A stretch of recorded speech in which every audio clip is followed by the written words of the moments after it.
How we doing? Good. Good? How's everybody's family weekend? Good. Good? Everybody ready? Yeah.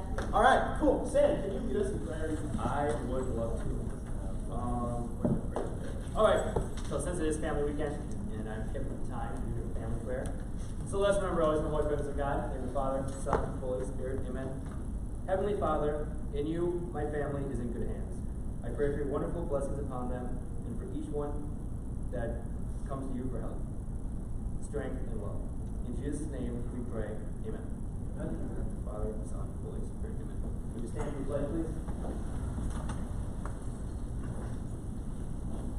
Pledge allegiance to the flag of the United States of America, and to the republic for which it stands, one nation, under God, indivisible, with liberty and justice for all. Thank you so much, Sam. All right, everybody. So raise your hand if you have not met Chief Chatman. You guys are in for a treat. So we are honored tonight to have our Chief of Police here to speak to us about campus safety, to answer any questions you guys have. I will say out of all of the members of the administration that I have met, I probably enjoy listening to Chief the most. He's a great guy. So we're really, really honored to have him here tonight. Please, as always, during our speaker, please refrain from using your phones, doing anything inappropriate. Please give him the fullest of attention. And with that, Chief, you ready to go? Sure. All right, thank you so much. Let's give him a round of applause.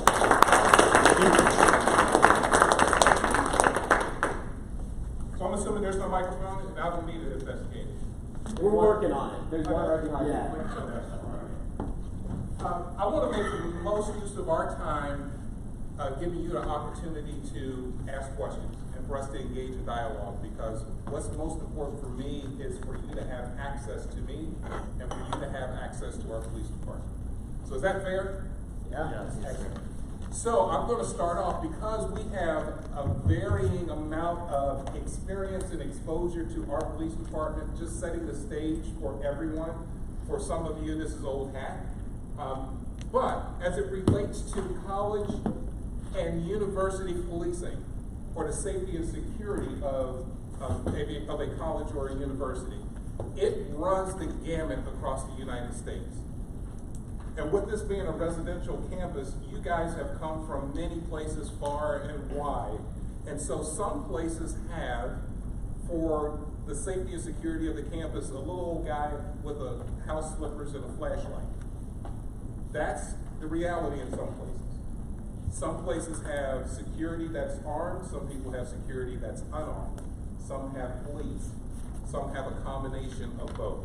I think it's important for you to understand what we have here is a police department only. No security officers, no old guys in house slippers, a fully functioning police department.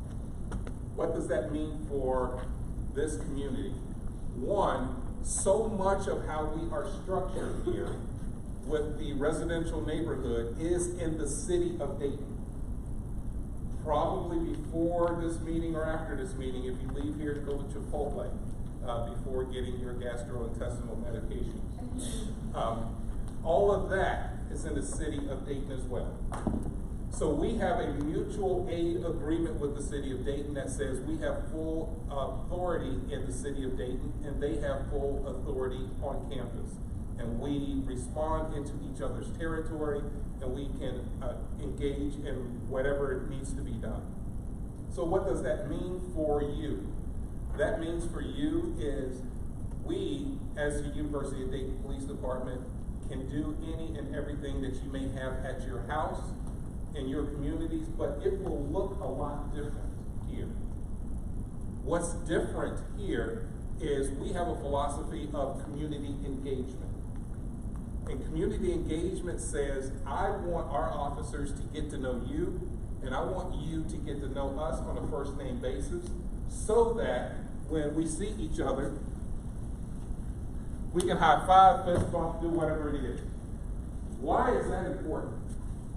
I'm going to talk from the most benign reason why it's important to the most egregious reason why it's important. Let's start with the egregiousness. We all were impacted by the Oregon shooting. That was one of the worst things, and I've been a police officer for 30 years. And that's when you guys say, like, man, you look fantastic. I've been a police officer for 30 years. That's the worst thing that I've ever responded to. I saw some things there. Our officers did some things there that no one should have to deal with. But we were all impacted because it's our community. We go down there, we socialize there, we know people who went down there. We may know some people who were hurt or killed there. This impacted us all. And what I take as a philosophy of policing and why it's important for me to get to know you and for you to get to know us is what is the demographic of a person who does this stuff? Anybody. If you raise your hand and you're going to give me something, it's incorrect because it's all over the board. But what we have found out is a couple of things, and we are trying as a police department to do things that are centered in empirical reality. We're trying to do data-driven police work and stuff that we know that works. And what we have found out is in almost all of those situations, a person did not just snap. There wasn't a person that looked at their phone and said, I got a D in that class, I'm going to go shoot people. It doesn't happen that way. I didn't mean to mess up your thing. What we have found out in all of those cases is a person has engaged in stages of decomposition, stages of being on what the FBI calls a pathway to violence. And of those 6 stages, 4 of those stages include opportunities for a community to intervene. In 4 of those stages, things happen where they start to express violent ideology. They start to express the fantasy of engaging in this behavior. They start to put things on social media. They start to what the FBI calls leakage. And what we have found out is throughout the United States, and this isn't students only, what we have found out is people are hesitant to talk to the police.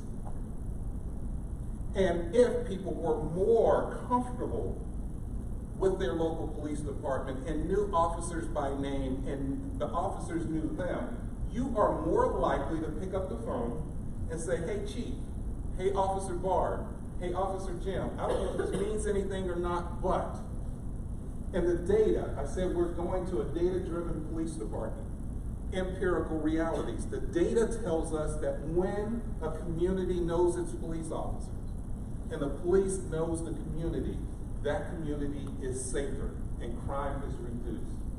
So this is the reason why we do crazy stuff. This is the reason why at a basketball game, I'm running around with a teddy bear on my back. Because I'm trying to break down barriers of communication. That's why I'm here on Sunday, and I'm a very avid football fan. But I just left doing an active shooter training, and I'm here, and it does not matter if it's more comfortable for you and it's easier on your schedule if we met you at 3 o'clock in the morning. We're coming at 3 o'clock in the morning. It doesn't matter. This is important, and this is how police work should be done. So that's how it looks on the more egregious side. On the more benign side, I'm going to pick on Brian because I like picking on Brian. But we had a situation, and I think, and if I got you mixed up with someone else, correct me, because I want to be corrected. But one of the problems that we have as a police department is when we find out something really did happen. And I say really did happen because this campus is pretty safe, but it's no magic bubble, and things can happen. But when something does happen and we respond and we find out, one, that this suspicious behavior has been taking place and some concerning behavior has been taking place and no one bothered to call us, that's extremely troubling for me. Another thing that's extremely troubling for me is when something has happened and we should have known about it in the moment, someone should have called us, but students have engaged in group conversations and group chat and this type of stuff, and we are not contacting them. And so why I'm going to pick on Brian is I think, again, this could be the wrong situation, but we had a squad run As you know, we are in charge of the student-run EMS program. And we went to a residence hall for a student who was sick. And we got there, and boom, boom, boom, and this is in the middle of the night, boom, boom, boom, boom, you need police, because we're knocking on this door to address this sick student. And then we're knocking again, boom, boom, boom, boom, boom, you need police. Nothing. Boom, boom, boom, boom, you need police. Finally, someone comes to the door, she was asleep, and we had the wrong room. It wasn't our fault, but we had the wrong room. Calling back, the original caller got the right room, so we moved down the hall now. Boom, boom, boom, boom, you need police. Door opens, there's our sick student, we're able to give assistance, everything is good. What happened on the back end of that was people heard us knocking on the door, and they started group conversation. You need police is here. I think they got some kind of operation going on. I think this is happening. You think it's drugs. And all this stuff, it's just started to have this energy.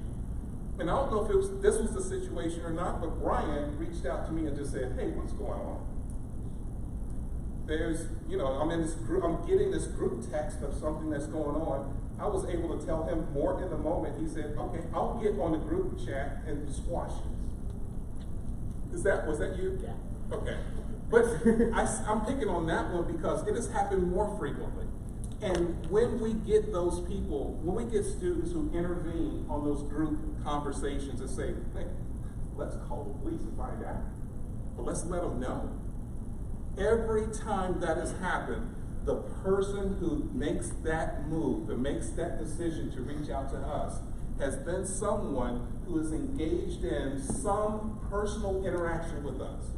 Some coffee with a cop, one of us have come to your student group and put this presentation on, or we played cornhole with you, or whatever it is, but that is the reason from the benign for somebody just knocking on the door for a student not feeling well, all the way up to the more egregious active shooter stuff. So I encourage you to do a couple things for us. One, if you get one of those group conversation type things, be the person to stand up and say, let's just reach out to the police and find out what's going on. Because there have been times where there has been something that happened where we could have gotten there and caught the person, intervened, whatever it was, but we didn't find out until 14, 15 hours later, and that person is long gone. And by not doing it, I'm saying to you guys and challenging you that you are student leaders. And you have a responsibility that goes along with your positionality on the student government. And that responsibility is to help keep the campus safe. And so I'm looking for you when you receive concerning information or you receive the rumor of something going around, please reach out to us and let us know. Because so much of what we need to triage, again, going back to data tells us that the fear of crime is just as real as the perception of danger. And so rumor mills can cause a community to feel unsafe when it's not necessarily needs to happen. So a couple of things I wanted to bring up with you as it just relates to us. I do not like social media. I don't, and it's probably because I don't really understand it very well. I just rather pick up the phone and call you or we'll work something out. I will even, this is going to really freak you out. Not long ago, I sent a friend of mine a letter. Real letter. It's insane. I know that probably drives you crazy. But I'm not a social media person. And I don't understand it. But I encourage you, because there's no vanity in it for me, I encourage you to follow me on social media because the things that we do that create these opportunities to engage with you, I put out on social media. I will not put out that I'm eating a great plate of cheese cones. I won't do that stuff. I don't put out pictures of my dogs. I put out stuff related to campus and campus safety. And so there are a significant number of things that are occurring. One I want to share with you. Well, there's a couple. Connor, where's Connor? Madison. Savage? Yeah. Not here. So his position isn't required to be at Senate floor. Okay. There's a meeting that I want him to go to tomorrow. But anyway, one of the engagement things that we do is the Police Academy. If you haven't heard of the Police Academy, this is a fantastic opportunity for you to engage with us. For 6 straight weeks, we meet on Wednesdays at 7 p.m. For 6 straight weeks, you come in for 2 hours. 1 hour we will teach you or talk to you and present to you something that we do. And then the second hour, you roll up your sleeves and do it. So I don't want to take too much time, Brian, but just for instance, I think one of the first nights is traffic stop time. We teach you why we enforce traffic, some of the challenges in doing that. And then in the second hour, we put you in a police car and have you pull us over. And we role play those things.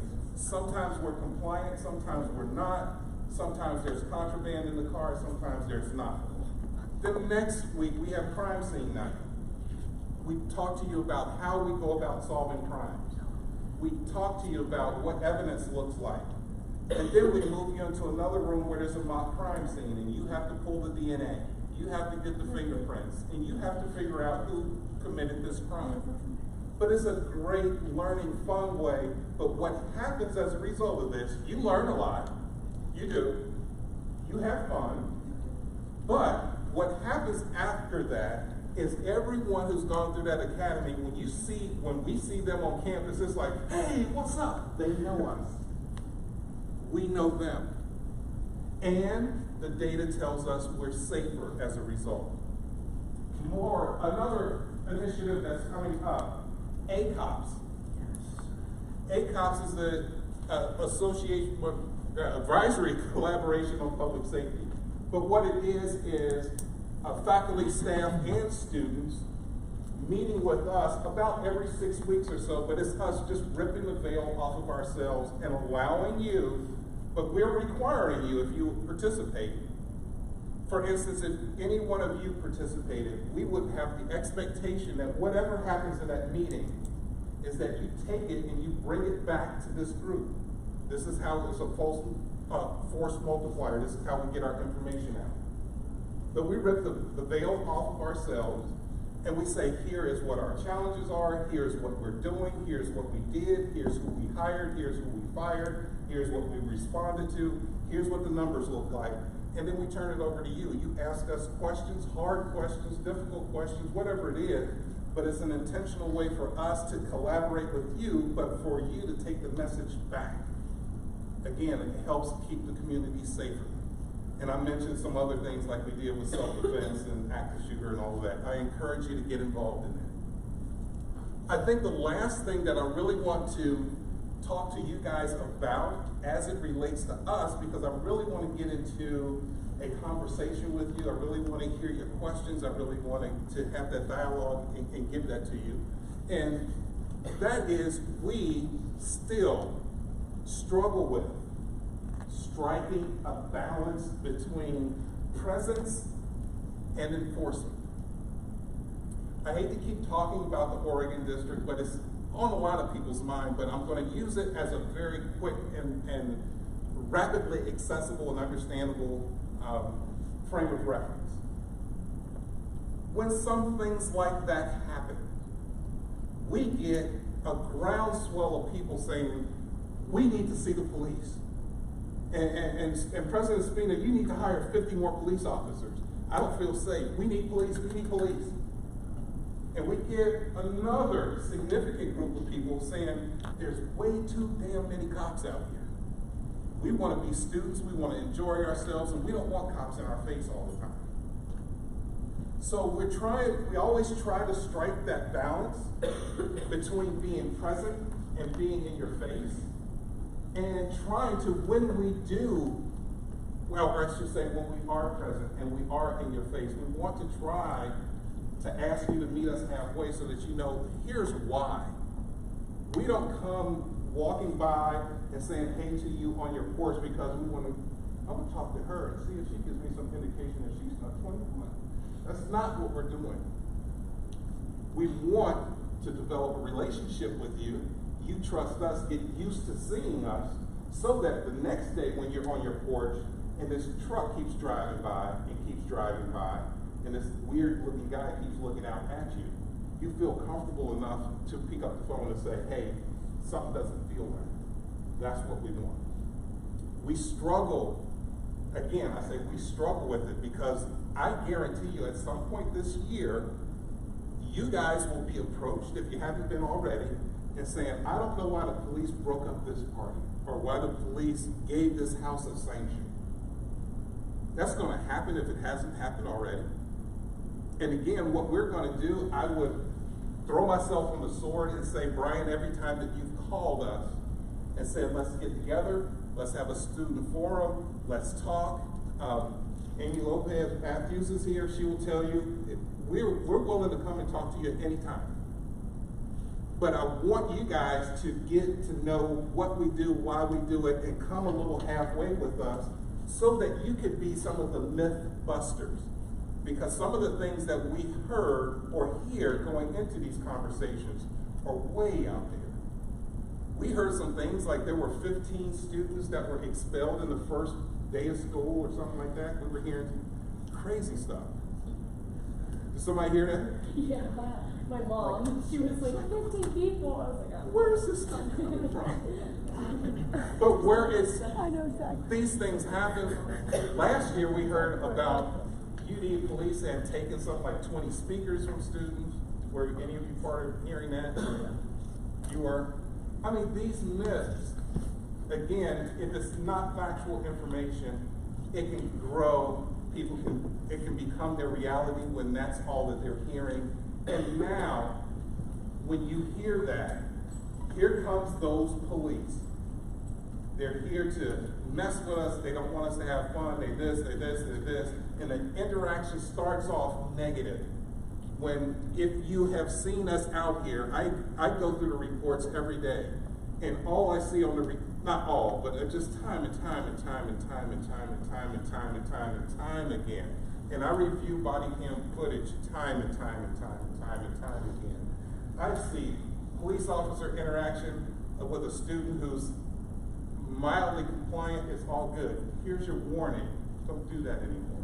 Here's your warning. Don't do that anymore. Here's your warning. Don't do that anymore. We don't want to step on your body. I was a college student at one point too, way back. And everything that you experienced on college, we experienced on college too, except the parking lot, we put our horses there. But I remember too, I used to have fun, I liked to party and everything else. And so, meet us halfway. I encourage you to get to know us and participate with the things that we do. We got a lot coming up this week. I know there's a coffee with the cops coming up and a few other things this week. So please reach out, please follow, and I'll turn myself over to you guys for questions.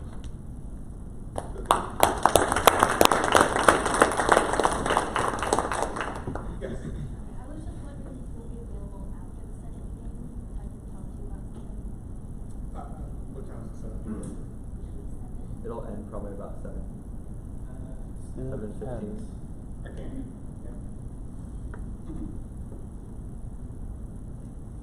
Question, yes. Roughly how many programs would you say you as a department put on to interact with the students per year? The question was how many programs do we put on per year? I got two ways of answering it. One, I went into this year saying it's unacceptable for somebody like you to ask that question and for me not to have an answer. That's unacceptable. So this year we're going to, we're documenting everything, and we have what's called a community engagement report. I don't have that latest report, but at any time you want to see it, we will give it to you. Again, we're going to be very transparent. I would say though, guessing, there's about 4 to 5 opportunities every week for students to engage with us in something off the rail with, coffee with a cop or something. Yes. So this is more of a specific question. I don't know if you'll have the answer to it, but I've noticed, I think twice this semester, the lights have been out on campus, or at least a bunch of the overhead path lights have been out. And I know the first time I called and like kind of got a joke answer, but I was just wondering if that's a public safety issue or if it's just a maintenance, or if you knew anything about that situation. The question, is it a public safety issue? Yes. Is it a public safety responsibility? No. And anytime that you have a safety concern like that, what we would do is take that concern and give it to facilities and say, hey, what's going on? Chief, can I say something about that really quick? Yeah. So I was going to talk about this in my report, but Tyler and I met with President Speedo this week, and that's something that we talked to both him and Bill Fisher about, and they're like approaching like facilities management this week to make sure like it doesn't happen again. So just wanted to feel like that was a good opportunity. Excellent. And on the heels of that too is there's a lighting survey that's going to be taking place where people from around campus, those stakeholders, will actually physically tour the entire campus on golf carts and walking to see what places are well lit, where things need to be adjusted to. But again, it's a public safety issue, facilities responsibility. Yes. If we did want to like acquire any additional information about an incident on campus, what number would we go about calling? I know on the bottom of those emails sometimes it'll say, you know, here's the number if you'd like any additional information. And I've called it on multiple occasions, and the response is always like, I'm the dispatcher, I can't give you any information. That's unacceptable.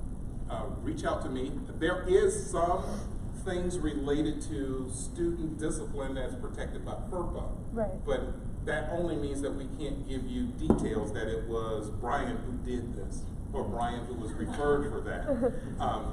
But the data itself is, we're federally required to be open and transparent with all of our reports. And so we're required to make available a daily crime log that should allow you to go back 60 days through our website and see that. So if you have a problem with that, just reach out to me. Okay. We'll get it fixed. Thank you. Sure. Somewhere with Kelly, I was in Marion, and that was when last week, I think it was, someone in the South neighborhood, like, we got a report, like, not to go, like, to stay inside or whatever, and then that was, and I was in Marion until like 1:30, and like that report went out right around then, and I called in, the dispatcher, like, told me, it was such an issue. So I was wondering, like, because I just wanted to know if I could go home, and then I would just stay there, but I didn't know how long it was going to be. Well, our question, if you didn't hear, we put out an emergency notification to everybody to stay where you are, stay indoors, lock your doors, because Dayton was chasing someone. And she called the dispatch to get information, and the dispatcher did not give her information. And what occurred with that one was the dispatcher didn't have information to give. It was rapidly evolving, and I didn't know. I was just driving in, just trying to figure out what's going on here, give us updates. And part of what took so long was, there's two things that happened. One, I don't feel, or I did, when those things happen, I get called in the middle of the night, and we try to figure out what do we do in terms of notifying the community. We had at no time felt like this person was on our campus. But I'm following his movements of where he was spotted, and he was getting too close for my comfort. And so I said, you know what, I'm not going to risk not saying something and this person comes onto our campus. And so we put that out. Everybody stay indoors while we do this. The delay with that was, apparently it's pretty good because he got away. But the delay with that included everything. We collaborated with Dayton PD and Ohio State Patrol, and we got dogs to come out, and the delay was getting a helicopter out. So I don't know if you were around or heard the helicopter that came by, but we wanted to make sure, and what happens around here is other law enforcement entities recognize university as a different place. They give a little more care and concern to it. Don't hold me to this, but I think if it had been on another part of town, they wouldn't have gone that far with the helicopter and all of that stuff. But knowing that we have to lock down our community, this is a vulnerable population, they were saying, let's just call it out. And that's part of what we try to do with our networking with other departments. So this is probably not even germane to your question, but even when I do something for training for police, we brought the FBI in last week to do a pre-attack behavior as it relates to multiple mass shooters. Every time we do something like that, I open up the door and invite law enforcement from around the region to come in and take a free seat. Come in, take a free seat. And build, same sort of thing, build those relationships with them so that when something like this happens, it's kind of like, oh, this is UD, well, yeah, we'll get the helicopter out, yeah, we'll do that. So that's the reason why we try to do that. But yes. So I have heard that you guys are trying to transfer the blue lights around campus from being mainly emergency to like assistance, like walk someone home or get more information.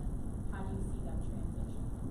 The question was about the blue lights, and are we trying to transition that to something that's more technology in your hand? Is that what you're saying?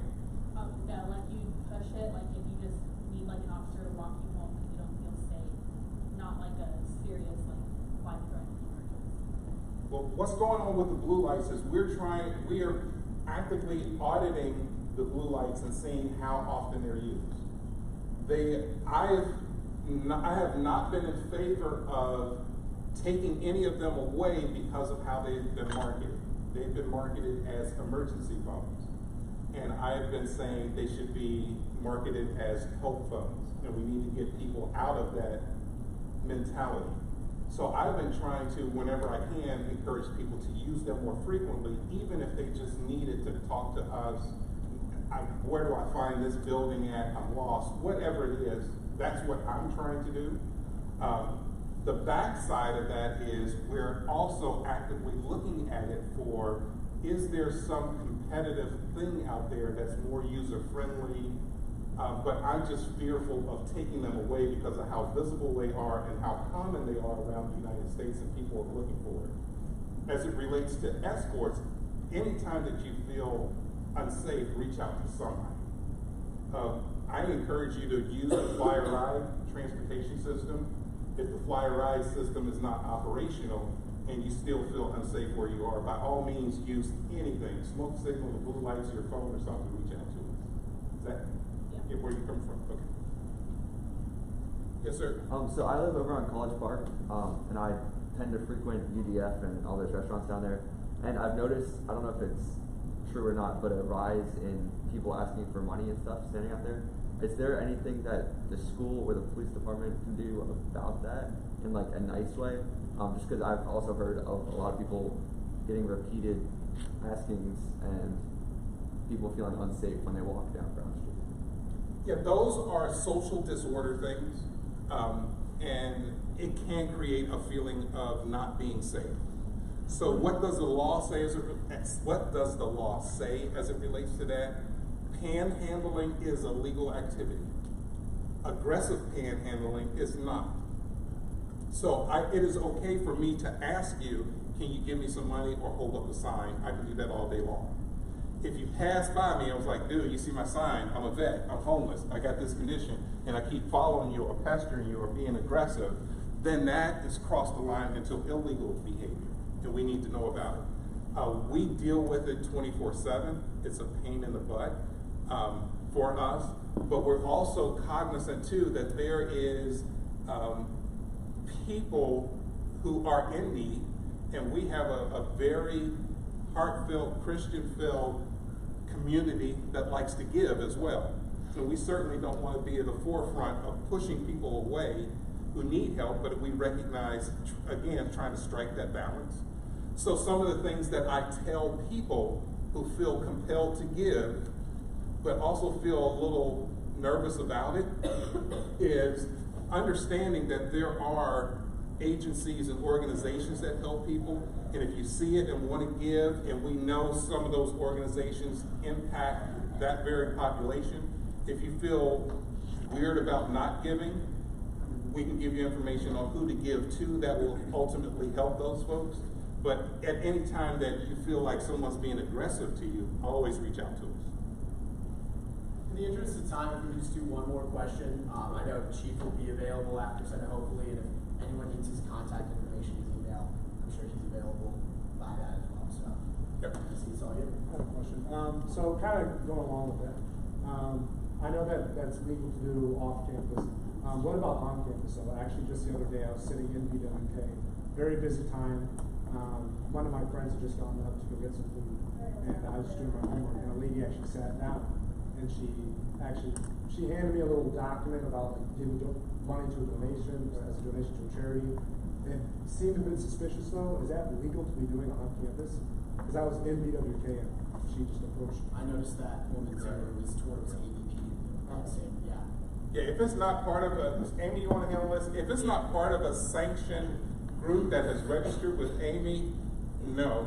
And by all means, if you, what I want us to get into the habit of doing is not triage these things ourselves and say, I wonder if, just go ahead and call. But Amy, you want to tackle that? Yeah, the main campus is private property, and any areas or buildings that we own are considered private property. So people need our permission to come on campus. So unlike a state school where you'll find people all over asking for this or telling you that, we don't allow that here. So very rarely do we let external people come on campus to do anything, and it's not ever that. So if it was out on Stone Mill, even though those are almost all our houses, on the city sidewalk, that's not our property. So somebody could do it there, but the minute they cross over into one of our parking lots or definitely one of our buildings, that can't happen. So you can call public safety, or you can call down to our office, 93333, and let us know. And we'll either call public safety or we'll go up and address it ourselves if we can get there quickly. Thank you, and again, please don't triage that, and please tell others not to triage it themselves. If you have a question, just call us. It's no harm, no foul whatsoever. So again, thank you for inviting me. I think these interactions are important. If you need me to come back, I certainly will. So just thank you for letting me come talk to you.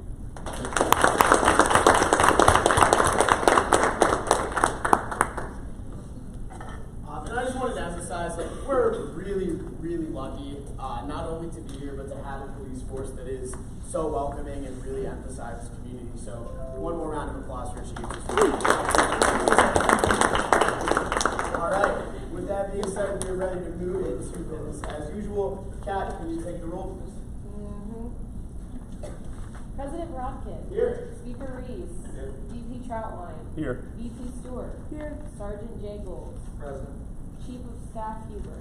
Chief of Staff Jefferson. Chief of Staff Beardsley. Here. Director Copolino. Director Enderby. Here. Director Lyman. Here. Director Pearson. Here. Senator Stewart. Here. Senator Lanham. Here. Senator Scott. Senator Heating. Here. Senator Rapori. Here. Senator Rugelman. Here. Senator Loneman. Here. Senator McCabe. Here. Senator Mooney. Here. Senator Guao. Senator Pacellos. Senator Davies. Present. Senator Garvin. Here. Senator Hennessy. Here. Senator Gordon. Here. Senator Delaney. Here. Thank you. 1 second. So we're trying to figure out why the screens aren't working, but it is all good. We're getting there. Any public announcements this evening? Seeing none, are there any public comments or concerns? Yeah, Tyler isn't here, but we have our first caucus Friday, 8:30, I think. Great, yeah, we will be talking about that during the report. Thank you so much.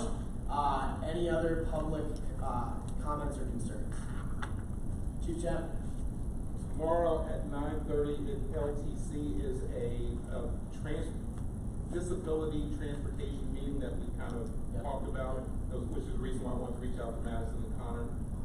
I got the invitation late myself, so what I'll do is I'll send it to you, and you can send it to whomever. Perfect.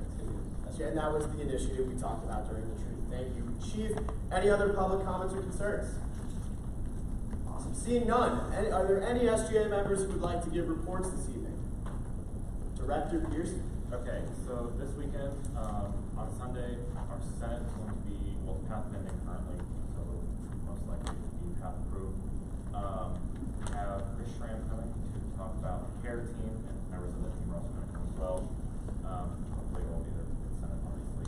But we're going to have more people in attendance, so that just means be respectful and all that. And then afterward, we have a forum. If you all can be there, that'd be awesome. If you have more questions about that, talk to them after. So I want to echo that.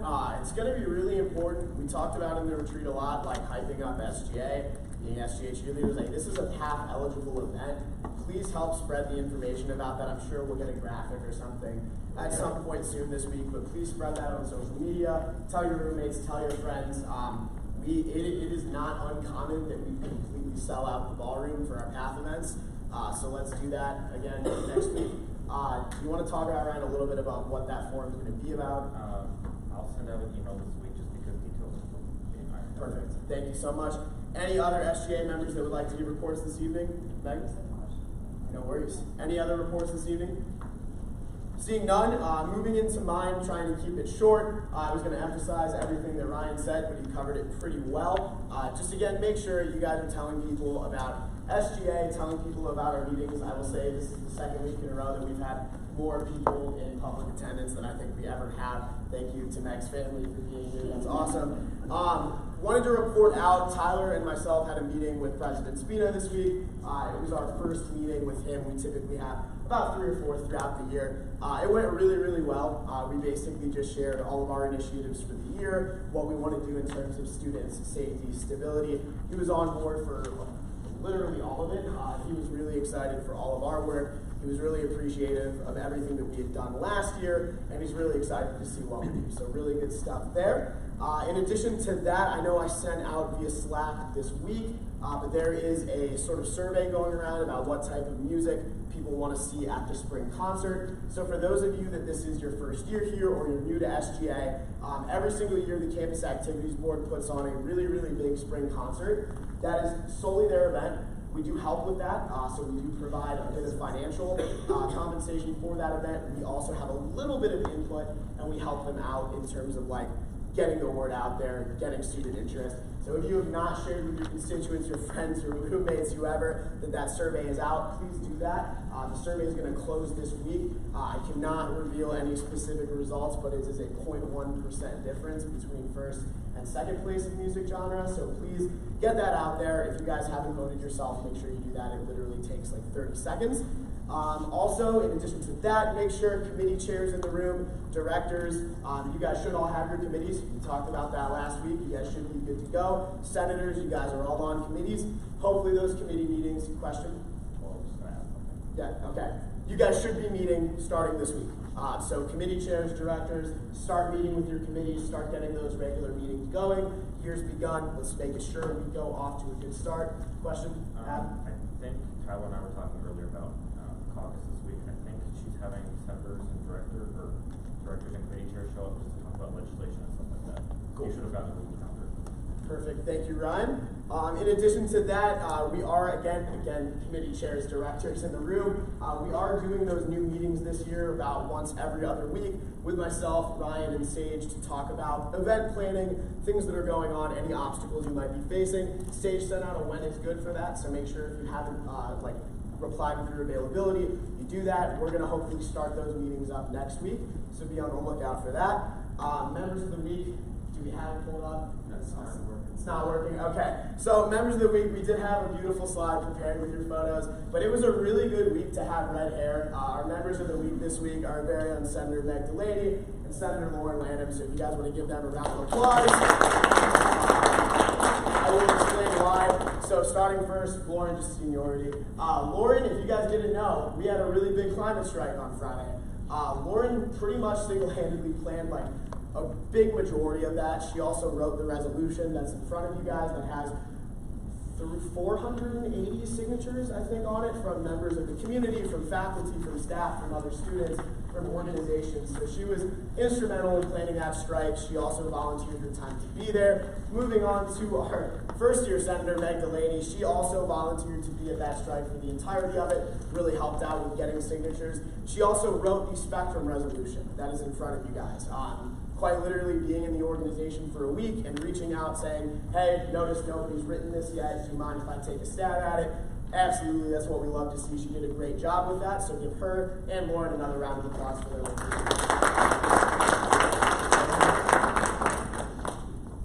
All right, caucus tomorrow at 8 p.m. Nod your head if you'll be there. It's It's what we love to see. All the heads nodding. Perfect. Tomorrow, 8 p.m. in LTC 44. That is all I got. As always, go Flyers. Any questions? LTC is ground floor of the library, Learning Teaching Center. If anybody has questions, you guys have Slack. Cool? Tommy, take it away. Seeing that the time is 6:50, I call set for order of roll. Director Copolino. Director Enderby. Here. Director Leibold. Here. Director Pearson. Senator Stewart. Here. Senator Lanham. Here. Senator Stott. Senator Needing. Here. Senator Forey. Here. Senator Rugelman. Here. Senator Longman. Here. Senator McCabe. Here. Senator Mooney. Here. Senator Gual. Present. Senator Fratellos. Senator Davies. In attendance. Senator Garvin. Here. Senator Hennessy. Here. Senator Gordon. Here. Senator Delaney. Here. There are 18 voting senators. Seeing that we have 18 voting members present, majority will be 10 and 2/3 will be 12. Is there any old business? Any new business? Senator Rupp. Motion to bring Senate Resolution 1920-01 to the floor. Any seconds? Senator Rupp. So this one is just regarding the climate strike that happened on Friday. So if you guys weren't there, or I'm sure you heard about it in Slack, but us, along with over 100 different universities also in the U.S., participated in a global climate strike. A ton of countries did it, following under Greta Thunberg as she talked to the UN. So this resolution just goes and recognizes so far what the university has done in regards to sustainability and becoming carbon neutral, and just urges it to continue those efforts, and as well as thanking everyone who participated and helped organize the climate strike, and thanking and recognizing Greta's work with the global climate strike poll. Are there any other points of business this time?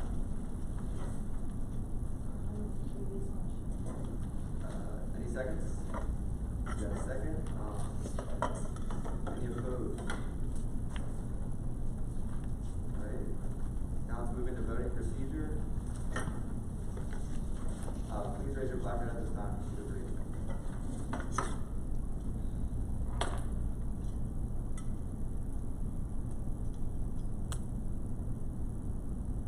Any opposed? Any abstained? I was voting 18-0-0. This bill is passed. Are there any other points of motions on the floor at this time?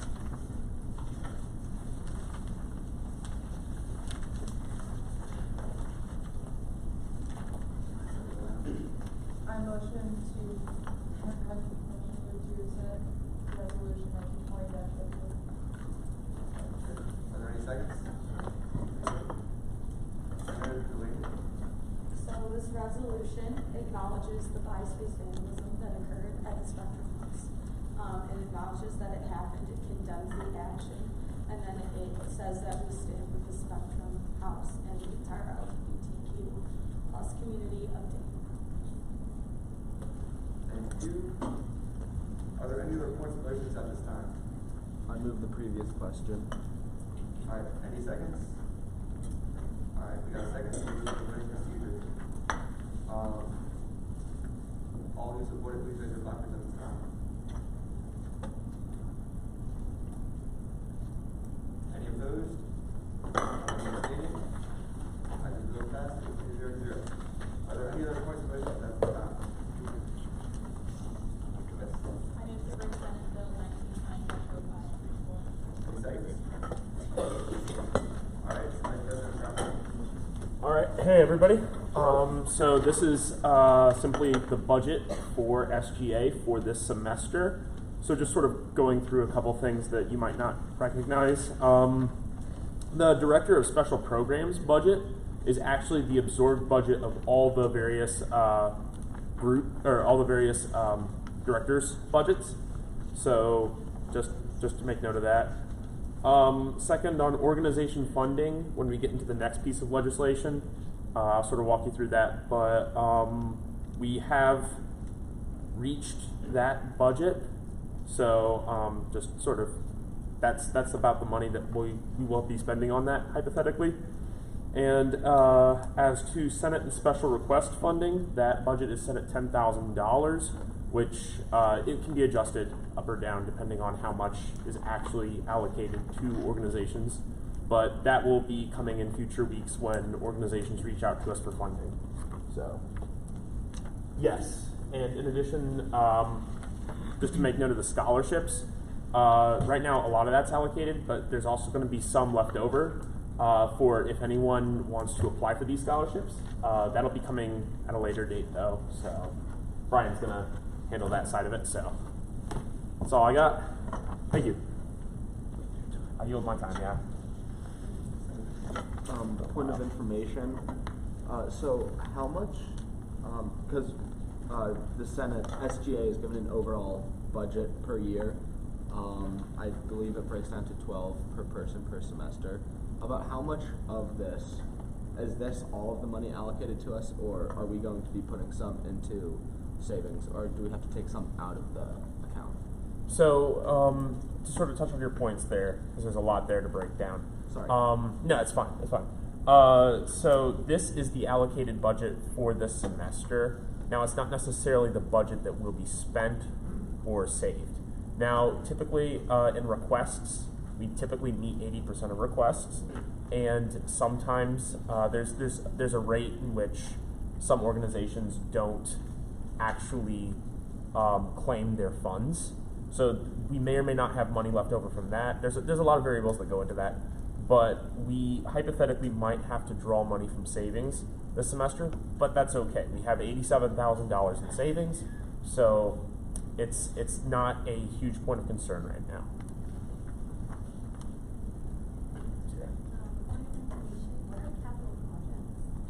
So capital projects used to be the budget that we allocated towards all those programs that like the tables project. So those sorts of projects. Yeah, advocacy projects. But because that is now being moved over to those budgets, that goes a lot more towards the Director Special Programs budget and like sort of the internal organization funding and Senate and special, or no, not Senate, special request funding. It's been moved into some of those other line items, so it's still there. Adding on to that, that also used to include office budget, I believe. So like renovations last year, I think came out of our capital projects. Are there any other points of motions at this time? Of information, can we have more information on the ASGA spendings? So the ASGA is the conference spending. Okay. So that is when we send members of our organization to conferences to bring back to us. So this summer, Brian and other members went to Florida for a conference there, and then there's going to be a second conference in DC. So they're both ASGA. Those are ASGA events. And there's also fees associated with being a member of the American Student Government Association, which are essentially dues that are paid through that line item. Any other points of motions at this time? I move the previous question. Any seconds? Any opposed? All right, all in favor of Senate Bill 1920-05, please raise your flags at this time. Any opposed? Abstaining? All right, Senate Bill 1920-05 is passed. Any other points of motion? I move to bring the Senate Bill 1920-06 on the board. Any seconds? All right, Vice President Chatman. All right, so I'm assuming this is 06, right? Okay, so this is the authorization of the fall funding week requests. So this year we actually received a few less requests than previous years. However, this didn't actually affect the amount in which we're trying to allocate towards it. A lot of the requests were actually a little larger this year. So we have a total of 71 organizations requesting funding, 9 of which currently have an allocation of 0 because some of the details in what they have written are a little bit confusing and might violate SGA policy or might not. And we're going to go through and we're going to check those And we also received a few late requests, which those are going to be processed in a different way. But overall, yeah, if you have any questions about it, feel free to ask away. We have allocated about 80% across the board. That is so that we're able to stay at that consistent $50,000 level, which was allocated through the budget. Yep, I yield my time. Point of information. So, is there another funding go towards like the organizations that need more information? The organizations that we need more information from, I've reached out to, and some of the responses are still forthcoming. So on those, I will patch it through through this document, and we can just go back through and go through those again. But overall, the funding right now is for that $45,408.52, which is towards those organizations that have already requested funding.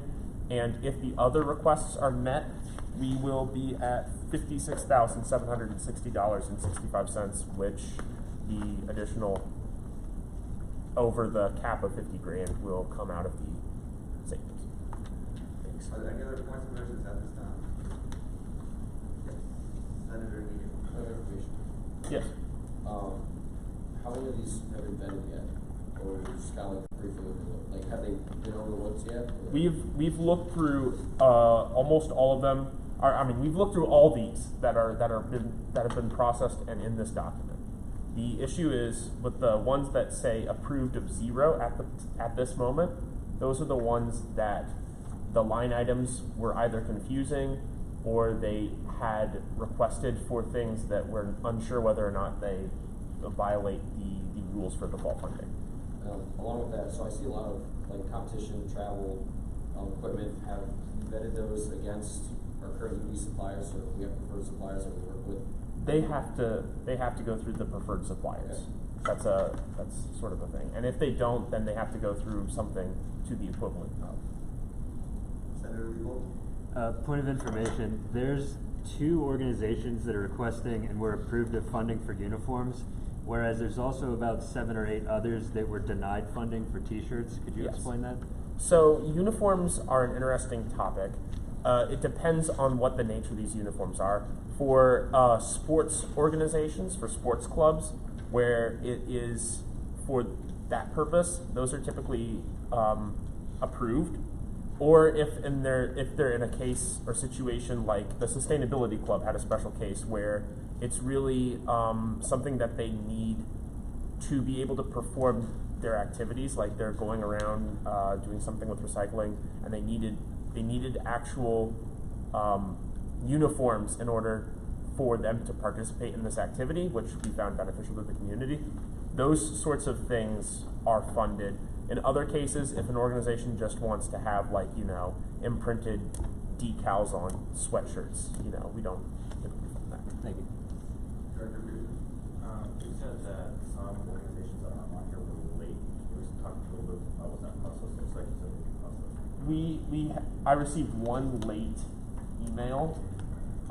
We'll be working on that, and if nothing else, it might be processed as a special request rather than through the traditional fall funding means. Thank you. Senator Needham. Point of information. Are we auditing their invoices at all? At the end, are we going to be auditing their invoices as well? Just because, obviously, they could buy t-shirts if we give them $700. I don't think that's fair for other clubs. If some follow the rules and some don't for the t-shirts, are we actually going through the invoices and seeing how much they're spending everything? Yeah, that information will be there. Senator Well. Oh, same question. Are there any other points of motions at this time? I moved to the previous question. There's been a motion to the previous question. Do I have a second? There's been a second. All in favor to move to the previous question, please say aye. Aye. Any opposed? All right, all in favor of Senate Bill 1920-06, please raise your placards at this time. Any opposed? Abstaining? All right, Senate Bill 1920-06 has passed. Are there any other points of motions? Yes, Senator. Move to adjourn. Any seconds? Any opposed? All right, Great job, everybody.